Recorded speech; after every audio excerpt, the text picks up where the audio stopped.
सबको जय भीम। मंच पर विराजमान इस आज के कार्यक्रम के मुख्य अतिथि अम्बेडकरवादी विचारों के बहुत प्रखर वक्ता मेघवाल समाज शैक्षणिक और शोध संस्थान MS4 को बधाई देता हूं इस बात के लिए कि आपने इतना सुंदर, भव्य और विशाल एक छात्रावास बनाया है यहाँ पर। और ये केवल भवन के लिहाज से विशाल नहीं है, ये परिणाम के लिहाज से भी विशाल है। जब यहाँ पर MS4 के बारे में और छात्रावास के बारे में बताया जा रहा था और जब ये कहा गया कि 6 स्टूडेंट यहाँ के IIT में पहुँच चुके हैं, ये सुन करके मुझे बहुत अच्छा लगा कि हमारे समाज ने और बाड़मेर के मेघवाल समाज ने बाबा साहब अम्बेडकर का जो पहला बीज मंत्र है शिक्षित बनो, उसको पूरा करने की दिशा में बहुत महत्वपूर्ण काम किया है। तो मैं सोचता हूं कि आपने एक अनुकरणीय उदाहरण स्थापित किया है और इस उदाहरण को हम मेघवाल समाज में और बाकी दलित समाज में अन्य जगहों पर भी ले जाएंगे ताकि वो लोग उससे प्रेरणा ग्रहण कर सकें कि किस तरीके से हमारा समाज इन दिशाओं में आगे बढ़ रहा है। तो बाबा साहब के 3 चीजों में से पहला आपने किया। दूसरा, आप इतनी बड़ी संख्या में यहाँ मौजूद हैं, मुझे लगता है कि जो संगठित बनो का बाबा साहब का आदेश था उसकी दिशा में भी समाज आगे जा रहा है।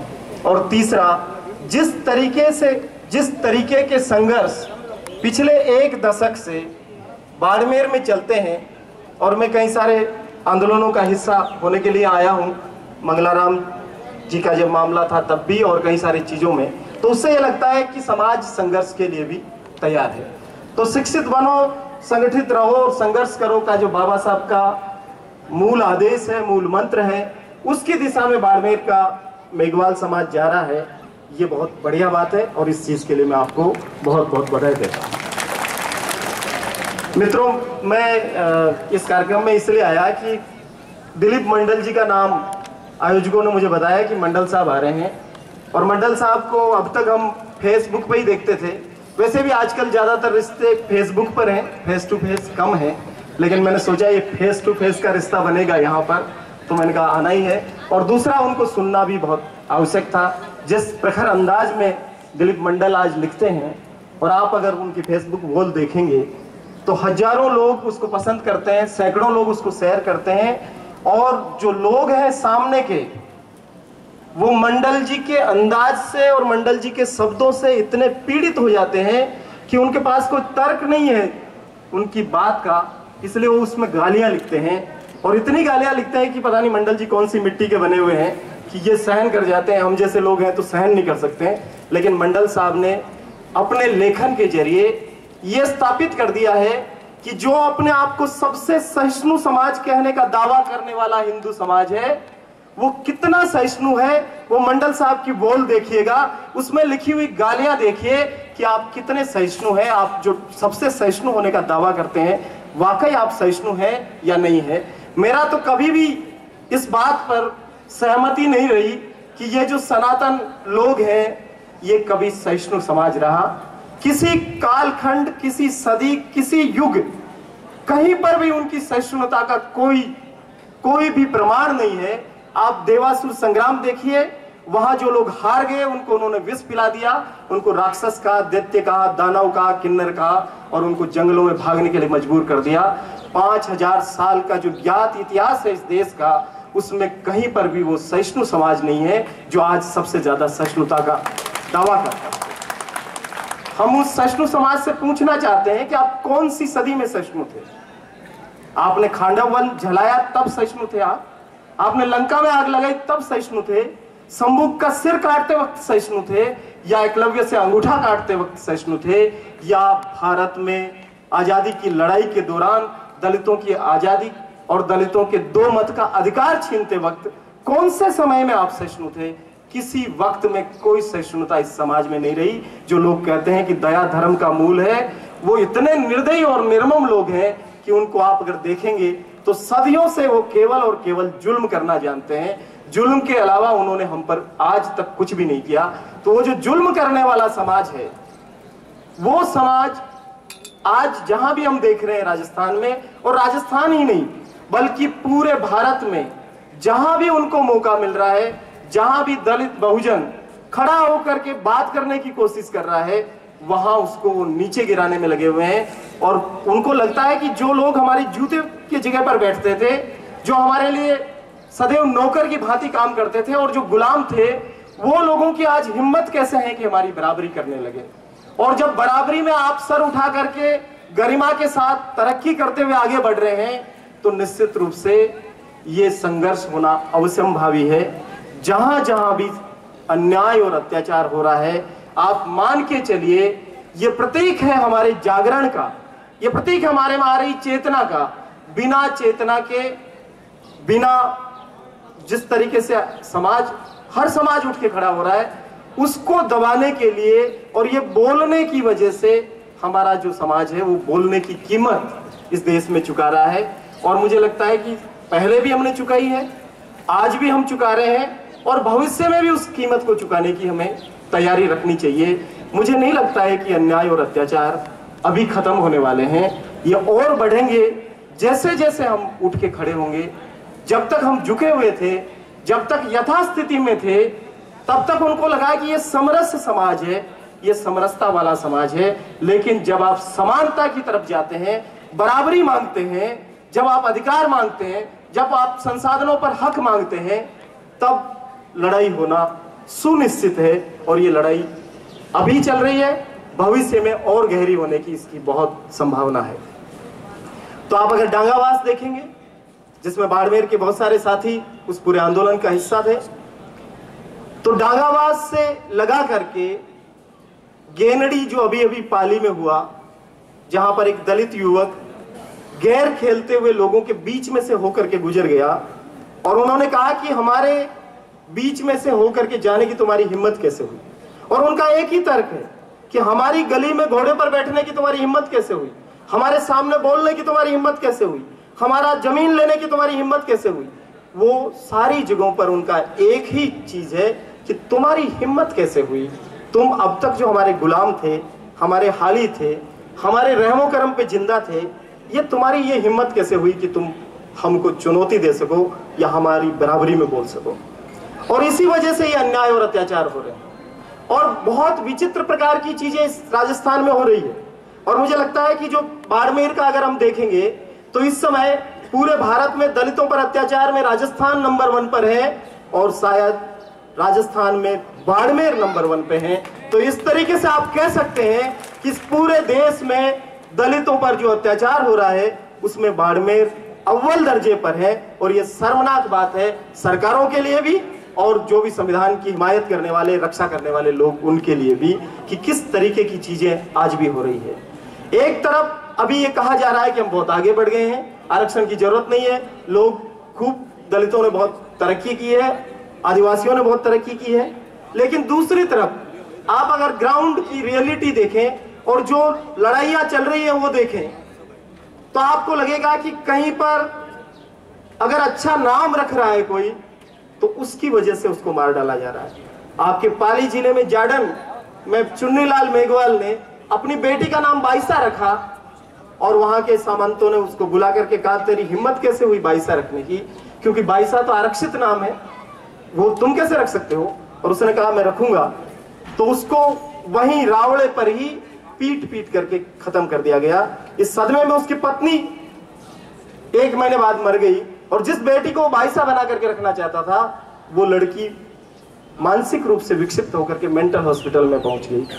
ये स्थिति है नाम रखने पर। बेड़कला का मोहन मेघवाल चुनाव लड़ लिया तो उसको ट्रैक्टरों से कुचल कुचल करके मारा गया। डांगावास के दलितों ने, मेघवालों ने अपनी ही जमीन जो उनके नाम पर दर्ज है वो जमीन लेने के लिए आंदोलन किया और उस जमीन पर वो जाकर के बैठे। आप सबको मालूम है कि 5 लोगों को किस निर्मम तरीके से मारा गया है। तो गेनड़ी हो चाहे डांगावास हो, सारी जगहों पर दलितों पर जिस तरीके के निर्मम अत्याचार किए जा रहे हैं वो बहुत शर्मनाक है और हम सबके लिए भी बहुत विचारणीय प्रश्न है। हम सब लोगों ने भूगोल में पढ़ा, बाकी साहित्य में पढ़ा कि जब पानी से भरी हुई नदियां समंदर में जाकर के मिलती है तो वो डेल्टा निर्मित करती है, लेकिन आपके जिले की डेल्टा पानी में डुबो करके मार दी जाती है। ये कितनी भयानक बात है, और उसकी कोई सोच ही नहीं है। प्रशासन जिस तरीके से चरित्र हनन में लगता है हमारी बहू बेटियों को, उसमें भी बहुत शर्मनाक बात है। और केवल समाज का गुस्सा शांत करने के लिए आपने अनुशंसा भर कर दी, और उदाराम जी ने भी बताया 90 दिन बीत गए हैं, अभी तक नोटिफिकेशन जारी नहीं हुआ। क्या नोटिफिकेशन जारी करने के लिए कोई संसद का विशेष सत्र बुलाने की जरूरत है क्या? छोटी छोटी चीजों में सीबीआई जांच करती है। ये जो सरकारी तोता है सीबीआई, वो सब जिसके चाहे पीछे पड़ जाता है, लेकिन दलितों को न्याय दिलाने के लिए सीबीआई उस त्वरित गति से काम नहीं करती है।